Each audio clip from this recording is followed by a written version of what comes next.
الحمد لله رب العالمين وصلى الله وسلم وبارك على نبينا محمد وعلى آله وصحبه أجمعين ومن تبعهم بإحسان إلى يوم الدين أما بعد zahvala pripada uzvišenom Allahu gospodaru svih svjetova. Salavate i selame donosimo na Allahovog poslanika Muhammeda, njegovu časnu porodicu, plemenite ashabe i sve one koji ih slijede u dobročinstvu i bogobojaznosti do sudnjega dana. A zatim nastavljamo uz Allahu subhanahu wa ta'ala pomoć i dozvolu sa komentarom djela Thalathatul usul wa adillatuha, 3 osnovna temelja i njihovi dokazi. U prethodnim predavanjima družili smo se sa uvodnom poslanicom o 4 pitanja koja je dužan naučiti svaki musliman, a to su znanje, spoznaja uzvišenog Allaha, njegovog poslanika, alihi salatu wasalam, vjere islama sa dokazima, zatim rad po tom znanju, poziv ka tome i strpljenje na tom putu. I onda je autor, rahimahullah, spomenuo dokaz za to, suru Al-Asr, u kojoj Allah subhanahu wa ta'ala kaže وَالْعَصْرِ إِنَّ الْإِنسَانَ لَفِي خُسْرٍ إِلَّا الَّذِينَ آمَنُوا وَعَمِلُوا الصَّالِحَاتِ وَتَوَاصَوْا بِالْحَقِّ وَتَوَاصَوْا بِالصَّبْرِ. Tako mi vremena, doista je svaki čovjek na gubitku, samo ne oni koji vjeruju i rade dobra djela, jedni drugima oporučuju istinu, jedni drugima oporučuju strpljenje. Nakon toga je spomenuo i riječi imama Šafije, rahimahullah, koji kaže لَوْ مَا أَنْزَلَ اللَّهُ حُجَّةً عَلَى خَلْقِهِ إِلَّا هَذِهِ سُورَ لَكَفَتْهُمْ. Da Allah nije objavio kao dokaz protiv svojih robova ništa drugo osim ove sure, bilo bi im dovoljno.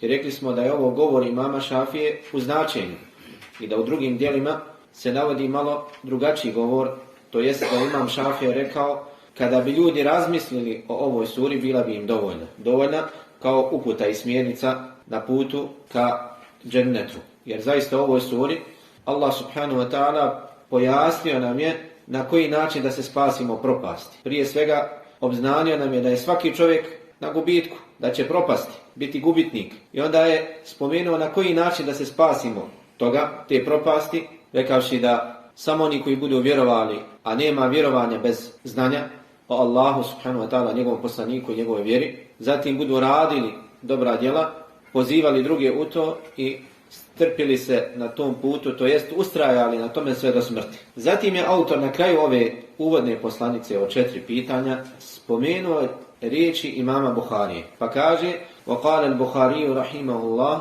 بَابُ الْعِلْمِ قَبْلَ الْقَوْلِ وَالْعَمَلِ وَالدَّلِيلُ قَوْلُ اللَّهِ تَعَالَى فَاعْلَمْ أَنَّهُ لَا إِلَهَ إِلَّا اللَّهُ وَاسْتَغْفِرْ لِذَنْبِكَ فَبَدَأَ بِالْعِلْمِ قَبْلَ الْقَوْلِ وَالْعَمَلِ. Kaže imam Buhari, rahimahullah, poglavlje o znanju prije riječi i dijela. Poglavlje o znanju prije riječi i dijela, a dokaz za to su riječi uzvišenog Allaha. Znaj da nema drugog Boga mimo Allaha i traži oprosta za svoje grijehe. Kaže, pa je počeo sa znanjem prije riječi i dijela. Ovako je spomenuo šejh Muhammed ibn Abdul Wahhab, autor ove poslanice, na kraju ove uvodne poslanice riječi imama Buhari. Kaže imam Buhari, a svima nama dobro je poznat imam Buhari. Imam u hadithu i fiqhu.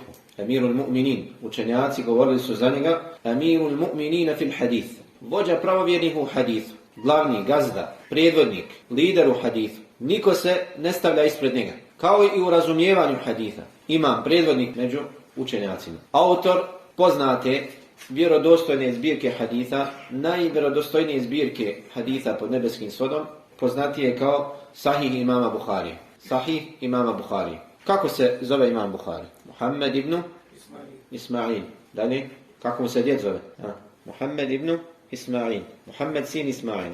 Kako mu se djed zove? Ibrahim. A pradjed? Ibn al-Mughira. A prapradjed? Pardizme. Imam Buhari gdje je rođen? U gradu Buhara. 194. godine po hidžri. A na Ahiret je preselio 256. godine po hidžri, blizu Semerkanda, kojem mu je dan danas njegov kabur. 256. godine po hidžri. Njegov nadimak je bio Ebu Abdillah. Kao što smo rekli, autor najpoznatije hadijske zbirke i najvjerodostojnije i najbitnije, iz koje crpimo svoju vjeru nakon Kur'ana. To je Sahih al-Buhari, al-Jami' al-Sahih. I imam Buhari, rahimahullah, bio je poznat po svom fiqhu, po razumijevanju vjere, kroz poglavlja koja je naslovljavao u ovom dijelu, u ovoj hadijskoj zbirki. Pa bi učenjaci govorili, kada neko želi da nađe ili da vidi šta je to mišljenje imama Buharije po određenom fikskom pitanju, neka se vrati na njegovo djelo Sahih i neka razmisli o poglavljima ili naslovima poglavlja koja je spomenuo imam Buhari. Dakle, naslovi poglavlja koja je spominjao imam Buhari u Sahihu, ispod kojih bi spominjao ajete i hadite Allahovog poslanika sallallahu alejhi ve sellem, u tome možemo naći stavove imama Buhari. Da li je smatrao da je nešto vađib ili haram ili sunnet ili mustahab, da li je nešto propisano ili nije propisano, to možemo naći u naslovima poglavlja. Jedno od poglavlja koje je imam Buhari naslovio u svom Sahihu, u knjizi o znanju, jeste i ovo poglavlje koje je spomenuo autor ove poslanice. Kako je naslovio ovo poglavlje imam Buhari? Babu al-ilmu qabla al-qawli wal-amal. Poglavlje znanje prije riječi i djela. Znanje prije riječi i djela. Pa je onda zato što je rekao za to pitanje ili taj propis da se prvo mora naučiti znanje prije nego što čovjek išta kaže ili išta uradi, spomenuje dokaz iz Kur'ana. A to su riječi uzvišenog Allaha: fa'lam annahu la ilaha illa Allah wastaghfir li dhanbik. Znaj da nema drugog Boga mimo Allaha. Uzvišeni Allah u ovom ajetu obraća se Muhammedu sallallahu alejhi ve sellem, svome poslaniku, i naređuje mu: znaj, nauči, spoznaj, budi svjestan toga da nema drugog Boga mimo Allaha. Da nema drugog Boga mimo Allaha. Da je Allah subhanahu wa ta'ala jedini istinski Bog, jedino istinsko božanstvo koje se obožava ili koje smije da se obožava i koje je obaveza obožavati. Nakon toga kaže: wastaghfir li dhanbik, i traži oprosta za svoje grijehe, čini istighfar. Pa kaže imam Buhari: fabada bil ilm, pa je započeo sa znanjem. Prvo što je Allah naredio poslaniku sallallahu alejhi ve sellem u ovom ajetu jeste znanje. Znaj, pa onda traži oprosta, čini istighfar. Riječi fa'lam annahu la ilaha illa Allah, znaj da nema drugog Boga mimo Allaha, to je naredba da se nauči znanje. A traženje istighfara je djelo. Pa je započeo sa znanjem prije djela. I kažu islamski učenjaci, komentatori Buharijevog Sahiha, kažu u ovome se ogleda precizno i detaljno razumijevanje imama Buharije. Jer iz ovog ajeta izveo ovaj propis. Možda prvi koji je ovaj propis izveo iz ovog ajeta. Da iz ovog ajeta u kojem Allah subhanahu wa ta'ala naređuje poslaniku da zna da nema drugog Boga mimo Allaha, nakon toga mu kaže wastaghfir li dhanbik, i traži oprosta za svoje grijehe, kaže pa je započeo sa znanjem. Kaže imam Muhammed Abdul Wahhab, to jest znanje prije riječi i djela. Pa je započeo sa znanjem prije riječi i djela. Znači ovaj ajet upućuje na obaveznost učenja znanja prije nego što išta kažemo ili išta uradimo. I ove riječi imama Buharije i ovaj dokaz kojeg je spomenuo, to je sve u kontekstu onoga što je prethodno rečeno. Da je svaki musliman dužan naučiti 4 pitanja. Znanje, rad po znanju, poziv ka tome i strpljenje na tom putu. Kaže imam Buhari: znanje prije riječi i djela. Znanje, u riječi ulazi šta? Dava, pozivanje, kao i djela. Ono što radimo dobrih djela svojim jezikom. A u djela, u njegove riječi prije riječi i djela ulazi i rad po znanju i sabor koji se smatra djelom i dava, poziv drugih, što ulazi i u riječi i djela. I ovim govorom imama Buharije, autor šejh Muhammed ibn Abdul Wahhab, želio je da nam pojasni, da nas poduči, da sve ono što radimo ili što govorimo, ako to nije zasnovano na znanju prethodnom, to od toga nema koristi. Da je sav trud bez znanja uzaludan, beskoristan. Šta više može biti štetan po čovjeka. I zato o ti koji čitaš ovu poslanicu, koji želiš da se okoristiš, neka ti to bude na umu. Budi toga svjestan. Da je mnogo onih koji čine dobra djela, ono što oni smatraju da je dobro, ali od toga nemaju koristi. Koji čine djela i žele se sa tim djelima približiti uzvišenom Allahu, ali od toga nemaju koristi. Uzmite samo primjer kršćana koji se trude, umaraju, odriču mnogih stvari, ali od toga neće imati koristi. Mnogi od njihovih pobožnjaka možda provede čitav život, niti se oženi, niti želi išta od dunjalka, negdje tamo zatvoren, trudi se i obožava Allaha, ali od toga nema koristi. U zabludi. Čini Allahu širk. Čini Allahu širk. Da se ne bi džaba umarao i trošio svoju snagu u ono što je pogrešno. Nauči prvo svoju vjeru. Nauči vjeru, nauči propise, poduči se i onda prenosi. Onda govori. Onda pozivaj. Onda radi dobra djela. Jer rekli smo da dobro djelo ne naziva se dobrim djelom sve dok ne bude učinjeno na prvom mjestu iskreno u ime Allaha i na drugom mjestu sve dok ne bude po propisima. Znači ako učiniš dobro djelo ili ako učiniš neko djelo iskreno u ime Allaha, ali nisi ga učinio po propisima, da li će to djelo biti primljeno kod Allaha? Neće. Iskren učiniš nešto u ime Allaha. odeš u Ramazanu da obaviš hadž. Iskreno ima Allah. Odeš na Arefat u Ramazanu. Odeš na Minu, pa na Muzdelifu, pa na Minu, pa bacaš kamenčiće u Ramazanu. Iskreno ima Allah. Niko ne zna za tebe. Odeš sam, niko te ne vidi. Iskreno ima Allah. Hoće li ti biti primjen hadž? Neće biti primjen. Zbog čega? Zato što nisi po propisima ga uradio. Hadž ima svoje vrijeme. I ovaj čovjek umarao se, potrošio svoj metak i od toga nema nikakve koristi. Šta više imaće štetu, imaće grijeh za to, zato što je učinio ono što je nije propisano u vjeri. Učinio novatariju. I u tome vidimo bitnost učenja vjere, bitnost učenja vjerskih propisa. Šta više obaveznost, jer je svaki musliman dužan da nauči svoju vjeru. Dužan da nauči osnovna pitanja svoje vjere. I ono što mu je neophodno, nužno, da primijeni vjerske propise koji se njega tiču. Kada nastupi Ramazan, ako ne zna propise Ramazana, dužan je da ih nauči, da bi ispravno postio. Kada želi da klanja, dužan je da nauči propise namaza kako bi ispravno klanjao. Kada želi da ode na hadž, dužan je da nauči propise hadža, da bi ga ispravno obavio. I sve ostale propise, kada trguje, dužan je da nauči propise trgovine, da ne bi upadao u haram. Kada želi da se oženi, dužan je da nauči propise braka, da ne bi upadao u haram. Kada želi da razvede ženu, mora da nauči propise razvoda. Kada želi da podijeli imovinu, da pokloni hediju, kada želi da ratuje, kada želi da liječi bolesnika, sve u vjeri je tačno propisano, pojašnjeno, u detalje. I nema prostora da neko od sebe izmišlja bilo šta ili dolazi sa nekim novim propisima i uvodi ih u vjeru. Također, kada je u pitanju ovaj govor kojeg je spomenuo imam Muhammed ibn Abdul Wahhab, autor ove poslanice, vidimo bitnost učenja tevhida. Razmislite samo o sljedeći. Ovaj ajet kojeg je spomenuo imam Buhari, fa'lam annahu la ilaha illa Allah wastaghfir li dhanbik. Znaj da nema drugog Boga mimo Allaha i traži oprosta za svoje grijehe. Ovo je ajet medinski, u Medini objavljen. Prije njega je prethodio period dave u tevhid 13 godina u Mekki. Poslanik sallallahu alejhi ve sellem poziva svoj narod u tevhid. 13 godina. Nakon toga nekoliko godina u Medini. Dakle, više od 15 godina poziva u tevhid. I pored toga Allah subhanahu wa ta'ala objavljuje ovaj ajet i spušta ga Muhammedu sallallahu alejhi ve sellem u kojemu naređuje, znaj da nema drugog Boga mimo Allaha. Pa dobro, šta je radio prethodnih 15 godina? 15 godina poziva u to, la ilaha illallah. Jedan Allah subhanahu wa ta'ala opet kaže, znaj da nema drugog Boga mimo Allaha. Znaj da nema Boga drugog mimo Allaha, o Muhammede. Što znači da tevhid uvijek mora da bude prisutan među nama. Govor o tevhidu, poziv u tevhid, pojašnjavanje tevhida. Ne smije se nikada zapostaviti. I nema tog stepena na kojeg možemo da dođemo da kažemo više ne moramo govoriti o tevhidu. Naučili smo, završeno. Jer šejtan odvraća ljude od tevhida i poziva ljude u širk. I kada god, kako kažu islamski učenjaci, kada god muslimani zapostave govor o tevhidu, proširi se širk među ljudima. Što više muslimani govore o tevhidu, na prvom mjestu islamski učenjaci, što više se govori o tevhidu i što se više pojašnjava tevhid, ispravno vjerovanje, širk je udaljeniji od njih. I uticaj šejtanski je slabiji. Ali kada zapostave govor o tevhidu, onda se javljaju razne devijacije u njihovom društvu.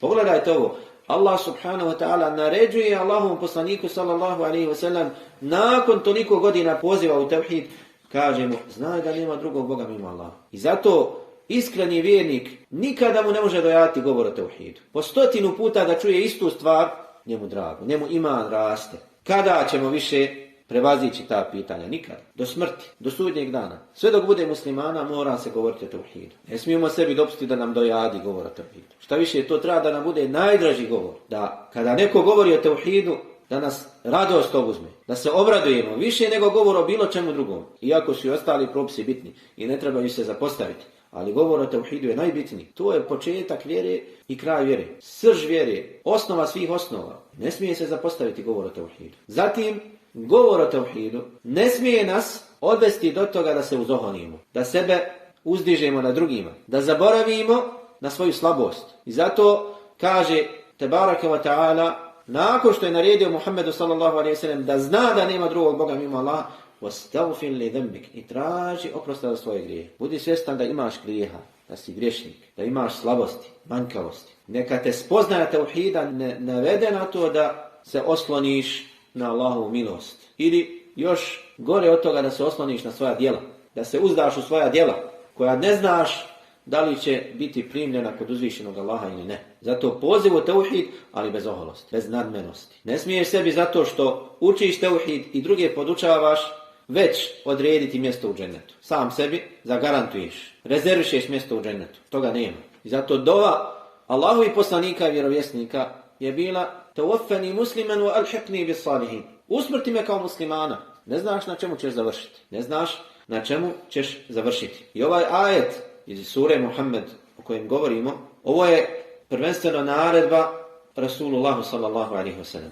Ali naredba njemu je naredba i njegovom ummetu. Kao da svakom od nas pojedinačno uzvišeni Allah kaže: znaj, robe moj, da nema drugog Boga mimo mene. Šta znači da nema drugog Boga mimo Allah? Da je Allah tebaraka wa ta'ala jedini, istinski, pravi Bog kojeg je dozvoljeno obožavati, ispravno obožavati i kojeg smo dužni obožavati. I da je sve ono što se obožava mimo Allaha subhanahu wa ta'ala ništavno, neispravno. Imaju li drugi bogovi mimo Allaha? Ha?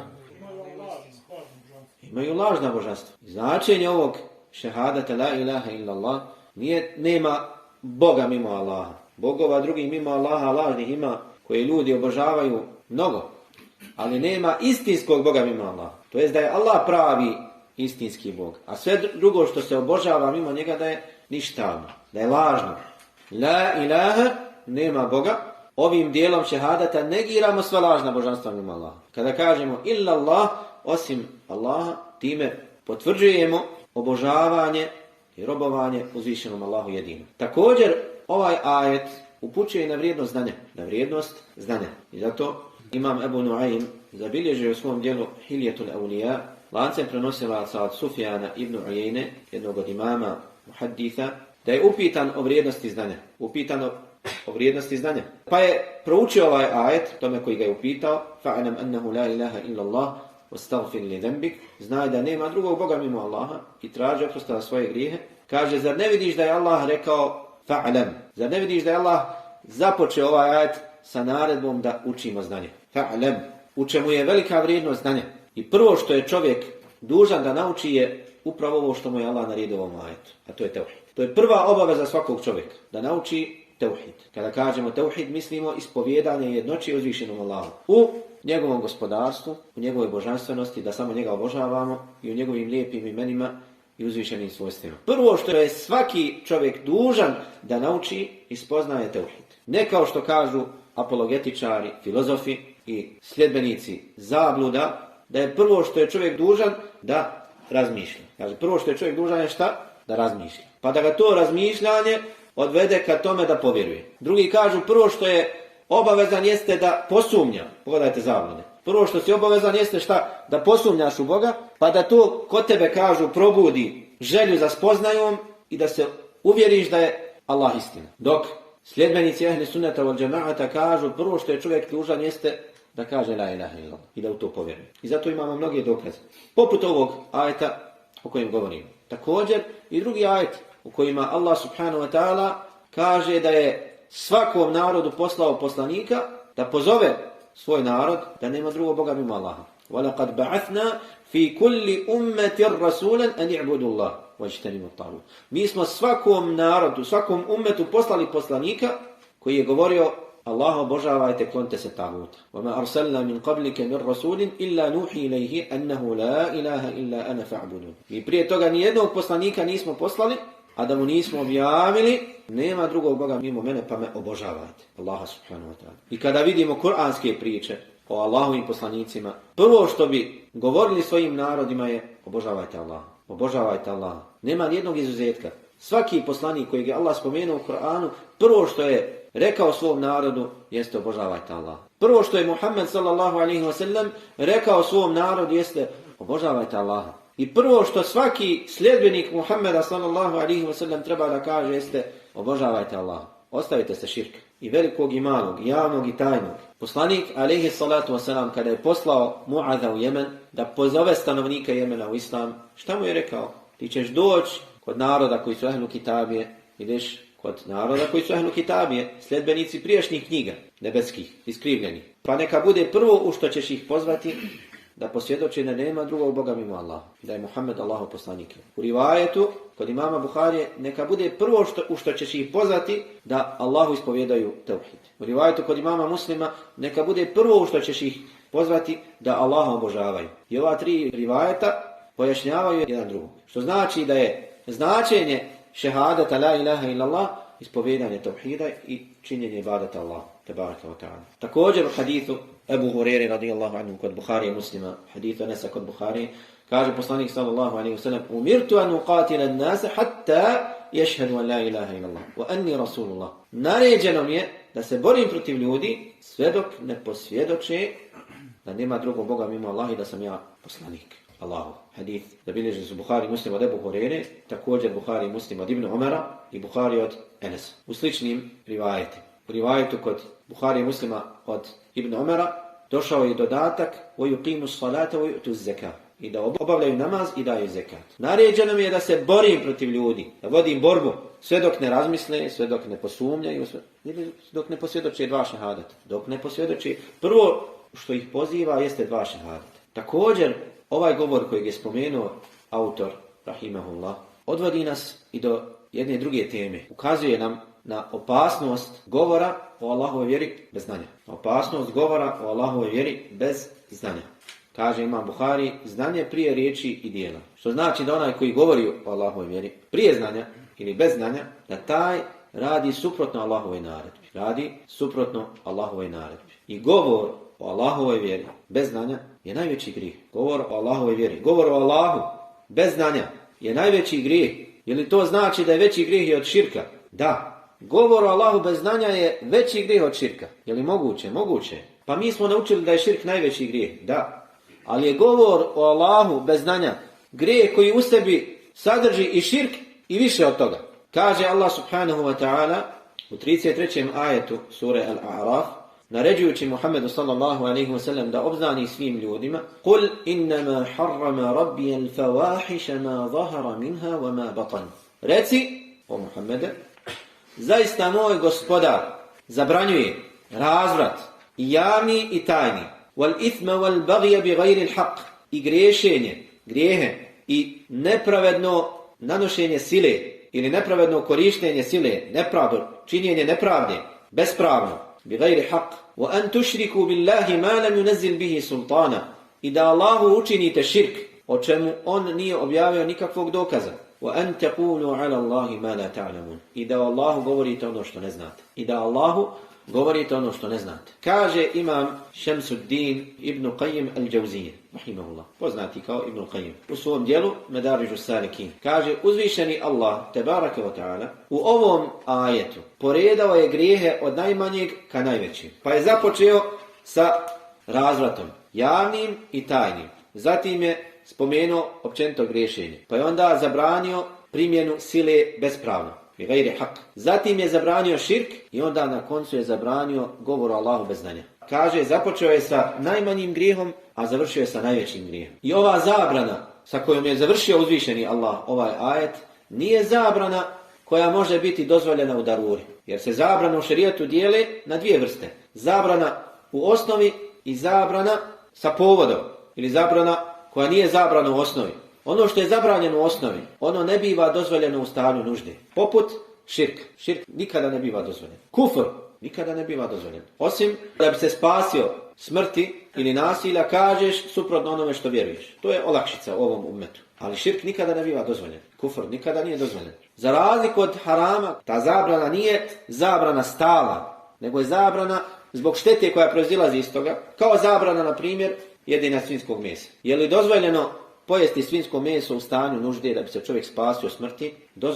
Dozvoljeno je u stanju nužde. Ali širk i kufr nije dozvoljeno učiniti u stanju nužde. Pa kaže riječi uzvišenog Allaha: وَأَنْ تَقُولُوا عَلَى اللَّهِ مَا لَا تَعْلَمُونَ i da govorite o Allahu ono što ne znate. Je grijeh, govor o Allahu bez znanja je grijeh koji u sebi sadrži činjenje širka. Jer širk je govor o Allahu bez znanja. Razlog širka je neznanje, nepoznavanje uzvišenog Allaha, njegovih svojstava, njegove veličine, da je on stvoritelj, da je on jedini koji je dostojan ibadeta, kome dolikuje činiti ibadet. Sadrži u sebi ohalaljivanje onoga što je Allah zabranio i zabranjivanje onoga što je Allah dozvolio. Govor o Allahu bez znanja u sebi sadrži uvođenje novotarija u vjeru, iskrivljavanje šerijatskih propisa, neprijateljovanje prema Allahovim evlijama, prijateljovanje sa Allahovim neprijateljima i tako dalje. Što znači da je govor o Allahu bez znanja veći grijeh od širka, zato što u sebi sadrži i širk i drugo mimo širka. Više grijeha. U sebi sadrži više grijeha, širk i ostala loša djela, širk i ostale grijehe. I u ovome vidimo opasnost govora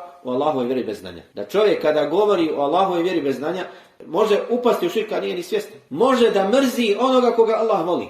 A Allah subhanahu wa ta'ala kaže: "Men aada li waliyan faqad adantuhu bil harb."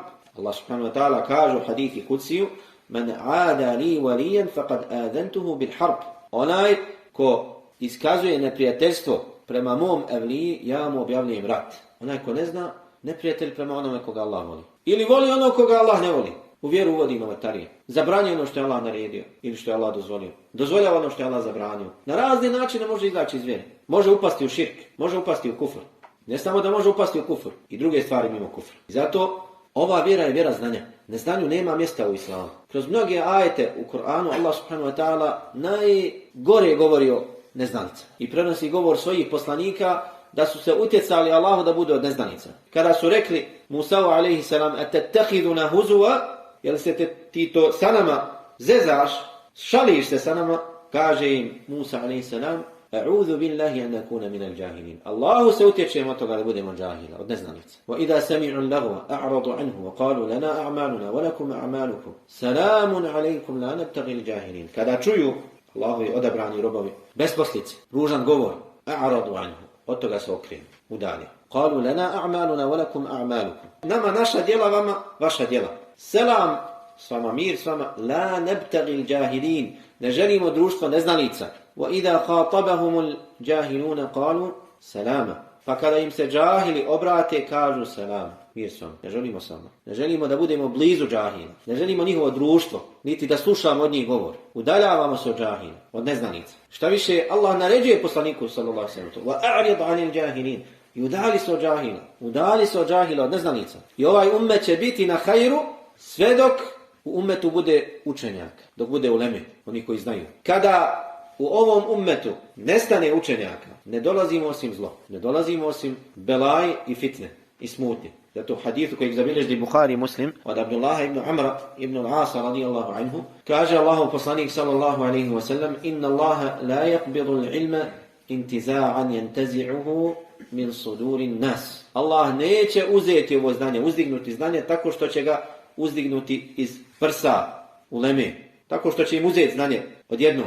Walakin bi qabdil ulama, nego će uzeti znanje tako što će usmrtiti ulema, uzimati ulema. Hatta idha lam yabqa alimun, hatta idha lam yubqi aliman. Sve dok Allah ne ostavi ni jednog učenjaka, uzme sve učenjake, ne ostane ni jedan alim u ummetu. Šta će se desiti tada? Ittakhadha an-nasu ru'usan juhala. Kaže, onda će ljudi za svoje predvodnike uzeti koga? Džahil, neznanci. Što znači da predvodnici trebaju da budu ko? Učenjaci, ulema. Sve dok ima uleme koji rade po znanju, koji se boje Allaha, ovaj umet neće otići u potpunosti u zabludu. Mogu skupine umeta otići u zabludu, pojedinci, grupacije, ali u potpunosti umet neće otići u zabludu. Uvijek će biti skupina koja će biti na istini, jasna, postojana, vidljiva i pozivati u istinu. I ne bojati se ičijeg prezira, koji će Allah potpomoći i čuvati. فَسُئِلُوا فَأَفْتَوْا بِغَيْرِ عِلْمٍ فَضَلُّوا وَأَضَلُّوا. Pa će biti pitani o vjeri. Ko? Ti džahili koji ostanu nakon uleme. Pa će fetve davati bez znanja. فَضَلُّوا وَأَضَلُّوا. Kaže, otići će sami u zabludu, a i druge će sa sobom voditi u zabludu. U neznanju. Zato Allahov poslanik sallallahu alejhi ve sellem hadisima kod Buhari i kod Muslima spominje u više predaja da je od preznaka sudnjeg dana nestanak znanja i rasprostranjenje džehla, neznanja. Kada se rasprostrani džehl, raširi među ljudima džehl, neznanje, to je od preznaka sudnjeg dana. Nagovještaja je da je sudnji dan blizu. I ovdje pod znanjem se ne misli samo informacije. Mnoštvo informacija nije znanje, draga braćo. Znanje je razumijevanje vjere. Znanje je razumijevanje vjere. Fiqh nije samo informacija. Informacija nekad ti može biti veća šteta po tebe nego korist. Nego razumijevanje vjere. Fiqh. To je pravo znanje. Nije znanje mnoštvo govora, mnoštvo predavanja, mnoštvo knjiga. Nije to znanje. Alim je onaj koji razumije vjeru. Iako ne posjeduje možda puno informacija. A onaj ko zna puno informacija, naučuje napamet mnogo, ali ne razumije to što je naučio, on nije alim. On samo posjeduje informacije. Jedan primjerak dodatni od knjige na policama. Mora da razumije to znanje. I zato kada vidimo ashaba Allahovog poslanika sallallahu alejhi ve sellem, naći ćemo da su manje govorili nego oni koji su došli nakon njih. Ebu Bekr as-Siddiq radijallahu anhu. Kada bi uzeli zbirke hadijska djela u kojima se prenose i predaje od ashaba, nećemo naći mnogo govora od Ebu Bekra as-Siddiqa radijallahu anhu. Malo predaje, ali bio najučeniji umetu. Najučeniji. Nakon njega Omer. Nećemo naći puno govora od Omera, ali više od Ebu Bekra. Više govori od Ebu Bekra, ali manje znao od Ebu Bekra. Osman još više, Alija još više. Kako je ashab mlađi, više je govorio od ovih koji su bili stariji, koji se više družili sa Allahovim poslanikom sallallahu alejhi ve sellem. To ne znači da je mnoštvo govora dokaz znanja. Zato Allahov poslanik sallallahu alejhi ve sellem pohvalio je stanovnike Jemena. Hadis kod Buharija i Muslima kaže: "Al-fiqhu yamanin wal hikmatu yamaniyah." Kaže fiqh, razumijevanje vjere, jemensko razumijevanje vjere. I mudrost iz Jemena. Kaže Hafid ibn Rajab, to je zato što je znanje kod stanovnika Jemena znanje koje je sa razumijevanjem. Znanje koje je duboko znanje, pronicljivo, temeljito. I zato kaže, stanovnici Jemena nisu puno govorili, nisu mnogo pričali. Čak i među islamskim učenjacima. Nećemo naći puno knjiga iz Jemena, za razliku od onih koji dolaze iz drugih mjesta. Ali kada iz Jemena progovori, onda je to mudrost, onda je to razumijevanje. Hadith kod imama Muslima kaže poslanik sallallahu alejhi ve sellem: "Sejyidu tabi'in." Prvak svih tabi'ina. Ko je tabi'in? Iz generacije nakon ashaba. Čovjek koji je sreo se sa ashabama, nije se sreo sa poslanikom sallallahu alejhi ve sellem. Kaže prvak svih tabi'ina je Uvejs al-Qarani. Doći će vam iz Jemena. Ko od vas bude u mogućnosti da od njega zatraži, da uputi za njega dovu, neka to učini. Pa je Omer radijallahu anhu raspitivao se nakon smrti poslanika sallallahu alejhi ve sellem, kada bi dolazile karavane iz Jemena na hadž ili kada bi išli ka Šamu zbog trgovine, pitao bi je li među vama ima Uvejs, sve dok ga nije sreo. Pa je zatražio od njega da uputi dovu, kao što mu je naredio poslanik sallallahu alejhi ve sellem. Zbog čega je Uvejs al-Qarani dobio tu počast da bude prvak svih tabiina? Zato što je radio po znanju. Nije poslanik sallallahu alejhi ve sellem spomenuo da zna toliko i toliko predaja ili neke odlike, nego je spomenuo da ima majku koja čini dobročinstvo. Naučio i radi po tome. Znači nije znanje mnoštvo informacija, znanje je razumijevanje vjere i rad po tome. Vidjet ćemo da Ibn Abbas, na primjer, mnogo predaja od njega i tumačenja ajeta, i to je hajr, bez imalo sumnje. Ali kada uporedimo govor Ibn Abbasa sa govorom Ebu Bekra i Omera, čiji je govor preči? Govor Ebu Bekra i Omera. A njihov govor je manji. Manje ga ima. Nisu toliko govorili kao oni koji su došli nakon njih. Kada uporedimo govor tabiina sa govorom Ibn Abbasa, naći ćemo da je govora tabiina više i da je mnogobrojniji. Više su govorili, više je raspravljali. Kada uporedimo govor generacije nakon tabiina sa govorom tabiina, naći ćemo da je mnogobrojniji. I kako koja generacija ide, vidimo da ljudi više pričaju, a manje rade po znanju. Šta više, od predznaka sudnjeg dana je fušuvul qalem. Šta znači fušuvul qalem? Kaže da se rasprostrani pero. Jedni kažu da je značenje ove predaje doslovice, da će se proširiti pero. Od predznaka sudnjeg dana da imamo pero na svakom, olovke na svakom koraku. Na svakom koraku olovke, kao što je današnje vreme. A drugi kažu ne, nije to značenje. Značenje predaje ove jeste da će se proširiti mnoštvo pisanja. Od predznaka sudnjeg dana je rasprostranjenost pera, olovke, što znači da će ljudi mnogo pisati. Ne misli se bukvalno na pero. Danas ne pišu perom, nego pišu na tastaturi ili možda na ekranu. Da će ljudi mnogo pisati, izdavati knjige. Kada smo o ovoj predaji prije 20 godina razmišljali, mi smo to protumačili. Gledajte kako sada imamo štamparije. Za tren oka oštampaš knjigu. 1000 primjeraka. Sve dok u današnjem vremenu se nisu pojavile ove društvene mreže, koje su prevazišle i štamparije i ostalo. U jednom danu milijarde citata se napiše, prenese, podijeli. Zaista se proširilo pero među ljudima. Piše i onaj koji zna i onaj koji ne zna. I onaj koji zna pisati i onaj koji ne zna pisati. I malo i veliko i staro i muško i žensko. I pismen i nepismen. Svi pišu danas. Svi citiraju, svi vaze, svi tumače. Što je od predznaka sudnjeg dana. Zato Ibn Mas'ud radijallahu anhu kaže: na hajru ćete biti sve dok znanje bude se uzimalo od velikih među vama. Kada znanje počnete uzimati od malih među vama, otićete u propast. Kako kažu tumačenje toga imam Ibn Abdul Bar, Hatib al-Baghdadi i drugi islamski učenjaci, ovdje se pod velikim ne misli na one koji imaju mnogo godina, koji su stari. Niti se pod malim misli na oni koji su mladi. Među ashabima Allahovog poslanika sallallahu alejhi ve sellem bilo je oni koji su učenjaci, a nisu bili toliko stari. Ibn Abbas učenjaka ovog ummeta, kada je preselio poslanik sallallahu alejhi ve sellem, imao je 15 godina, manje od toga. Nije bio ni punoljetan kada je preselio poslanik sallallahu alejhi ve sellem, ali bio učenjak ummeta. Omer radijallahu anhu vraćao se na njega i pitao ga, tražio od njega mišljenje. Ne misli se dakle pod velikim i malim u ovoj predaji od Ibn Mas'uda na velike i male u godinama. Jer koliko ima oni koji su stari, ali su neznalci. I koliko ima oni koji su mladi, ali su učenjaci. Nego se misli na velike i male u znanju. I u mjestu, ugledu.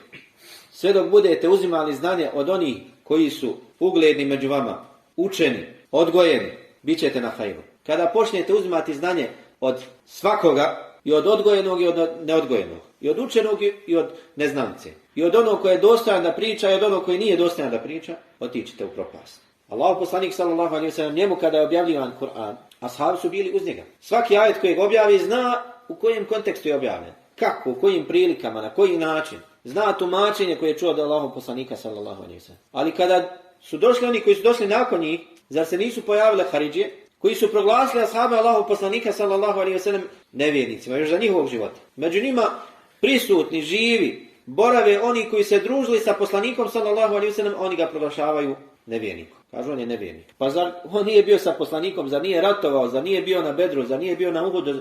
Kaže ne, oni sude po drugom zakonu mimo Allahovog, oni su ovako, oni su onako. Zbog čega? Zato što su razumijevali Kur'an po svom nahođenju. Pročitaju iz Kur'ana ajet, ne zna njegovo tumačenje, nego ono što na prvu razumije, to je tako. Zato haridžije, kada su se pojavili za vrijeme Alije radijallahu anhu i digli sablju protiv Alije radijallahu, koji je tada bio halifa, vođa muslimana, sebe toga je džehl, neznanje. I Alija radijallahu anhu digao vojsku, sakupio vojsku da ide, da ratuje protiv njih. Čine nerijed, fesad na zemlji. Pa dolazi mu Ibn Abbas i kaže, dozvoli mi da odem da sa njima raspravljam. Dozvoli mi da odem sa njima da raspravljam. Kaže, dozvoljavam ti, ali se pazi. Bojim se da ti učini nešto loše. Kaže, nemoj se bojati. I onda se Ibn Abbas radijallahu anhu namirisao, obukao najljepše odijelo i otišao kod njih. Pa kaže, šta prigovarate vođi pravovjernih? Šta prigovarate halifi Ali radijallahu anhu? Kažu, prigovaramo mu to, prigovaramo, da ne spominjemo sada. 3 stvari su spomenuli. Sve što su spomenuli, navode dokaz iz Kur'ana. On je uradio tako, Allah kaže tako. I proglašavaju ga nevjernikom. Dio njih, koji su bili prisutni, nisu uopšte željeli da slušaju Ibn Abbas. Rekli su jedni drugima, nemojte ga slušati. Allah je rekao u Kur'anu za Kurejšije, belhum qawmun hasimun. Oni su narod koji puno raspravljaju. Nemojte ga slušati. Ajet koji je objavljen po pitanju mušrika, oni ga stavljaju u kontekst Ibn Abbas. Nemojte ga slušati, kaže, oni dobro znaju raspravljati, ubacit će vam šube i okrenu se, pobjegnu. A drugi su ostali da čuju. Pa je, kaže, što se tiče prve stvari koje prigovarate, zar nije Allah rekao tako, spomeni ajete iz Kur'ana, kao da prvi put čuju. Kaže, dobro, prešli smo preko ovog prvog. Pa im za drugu stvar spomeni, pa za treću. Onaj koji je naučio, kod koga je nadvladao glas razuma i znanja, on se spasio, vratio se u vojsku Alije radijallahu anhu. Dok oni koji su ostali u džehlu i neznanju, otišli u vatru. Jer je poslanik sallallahu alejhi ve sellem nagovijestio da će se pojaviti haridžije. I rekao da je najgori čovjek koji će biti ubijen, onaj koji bude ubijen kao haridžija. Najgori mrtvaci pod nebeskim svodom, haridžije. A najbolji šehid onaj koga oni ubiju. Nagovijestio da će se pojaviti. Pogledajte do čega je ljude odvelo neznanje. Znači, znanje je osnova. To je pokretna sila. Ne smije da nas pokreće džehl, neznanje. Ne smiju da nas pokreću emocije ili išta drugo. Moramo da krenemo sa znanjem i da završimo sa znanjem. Sve dok naša djela, naše djelovanje, naše riječi, poziv, misija, sve dok bude zasnovano na znanju, ispravnom, tačnom, vjerodostojnom znanju, nadajmo se hajru od uzvišenog Allaha. Onda kada budemo slijedili nešto drugo mimo znanja iz Kur'ana i sunneta, mimo upute prvih generacija, znajmo da ćemo otići u propast. A onaj ko ode u propast, sam je kriv za svoju propast i Allahu neće naškoditi, nego će štetu nanijeti samom sebi, nikom drugom. Pogotovo ako za sobom povede u zabludu i drugim. Molim uzvišenog Allaha da nas učini od onih koji znaju, koji uče znanje i rade po znanju. Molim Allaha subhanahu wa ta'ala da naše riječi i djela budu nakon znanja, a ne prije znanja. I molimo ga tebaraka wa ta'ala da nas sačuva neznanja i puteva neznalica i da od nas udalji neznalice i nas da udalji od neznalica. I molimo ga subhanahu wa ta'ala da nam popravi stanje, da nam se smiluje, da nam oprosti grijehe, da prekrije naše mahane. Allah najbolje zna. Salavate i salame donosimo na Allahu poslanika Muhammeda, njegovu časnu porodicu i sve plemenite ashabe.